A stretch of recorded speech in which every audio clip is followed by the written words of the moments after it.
राघव चड्ढा जितना बड़ा धोखेबाज शायद ही कभी देखा हो. मतलब ശരിയാണ്, രാഷ്ട്രീയ പാർട്ടി ആകുമ്പോൾ കാലുവാറിലൊക്കെ സ്വാഭാവികം. പക്ഷേ രാഘവ് ചട്ടയെ പോലെയുള്ള ആളുകളൊക്കെ എന്തൊരു നാടകമാണ് ഇപ്പോൾ നമ്മുടെ മുമ്പിലൊക്കെ അദ്ദേഹം കളിച്ചത്. ചെൽസിൻ്റെ മുഴുവൻ സപ്പോർട്ടൊക്കെ വാരിക്കൂട്ടിയിട്ട് നമ്മളൊക്കെ പൊട്ടന്മാരാക്കി. ഇപ്പോൾ അദ്ദേഹത്തിൻ്റെ പ്രശ്നം എന്താ വെച്ചാൽ ആം ആദ്മി പാർട്ടിക്ക് പൊളിറ്റിക്കൽ മോറൽസ് ഇല്ല എന്നാണ്. പക്ഷേ ഈ ഒരു പൊളിറ്റിക്കൽ മോറൽസ് ഇപ്പോൾ പെട്ടെന്ന് ഇങ്ങനെ ബി ജെ പിയിൽ കിട്ടിയത്. ബി ജെ പിയിൽ ഇത്രയും കാലമല്ലാത്ത പൊളിറ്റിക്കൽ മോറൽസ്.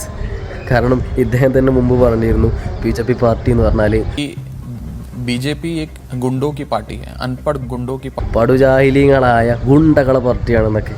ഒരു മോറൽസും ഇല്ലാത്ത ഇപ്പോൾ പെട്ടെന്ന് എങ്ങനെ ബി ജെ പിയിൽ മോറൽസ് കിട്ടി. കുറച്ച് മുന്നേ അദ്ദേഹം ഇതും പറഞ്ഞിരുന്നു, ഇന്നെ വില കൊടുത്ത് വാങ്ങാൻ ലോകത്തെ ഒരാളുമില്ല, ഒരു പൈസക്ക് ഇന്നെ വില കൊടുത്ത് വാങ്ങാനും കഴിയില്ല എന്നോണക്കൊക്കെ ഒരു പരിധിയില്ലേ. പാർട്ടി മാറിയതിൻ്റെ കാരണം വ്യക്തമാണ്. E D CBI പേടിച്ചിട്ടില്ലേ. കാരണം ഇദ്ദേഹത്തിൻ്റെ കൂടെ ഉണ്ടായിരുന്ന വേറെ ആളുകൾ ഒരു 10 ദിവസം മുമ്പ് ഇ ഡി വന്നിട്ട് അന്വേഷണവും കാര്യങ്ങളൊക്കെ ആയിട്ട് അവർ പാർട്ടി മാറി. 10 ദിവസത്തിന് ശേഷം നമ്മളെ രാഘവ് ചഡ്ഡയും പാർട്ടി മാറി. ഇത്ര പേടിയാണെന്നുണ്ടെങ്കിൽ രാഷ്ട്രീയത്തിൽ നിലനിൽക്കേണ്ട ആവശ്യമില്ലല്ലോ.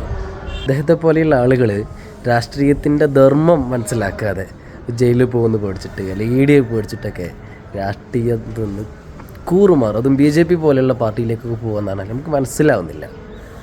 നമ്മുടെ ഇന്ത്യൻ ജനതയുടെ എത്രത്തോളം വിശ്വാസം അദ്ദേഹം കൈപ്പറ്റിയിരുന്നു, എത്രത്തോളം ഫോളോവേഴ്സ് അദ്ദേഹം ഗെയിൻ ചെയ്തിരുന്നു. പക്ഷെ അതൊക്കെ ഒറ്റയടിക്ക് ഇത്ര ഫോളോവേഴ്സ് അദ്ദേഹത്തിന് പോയത്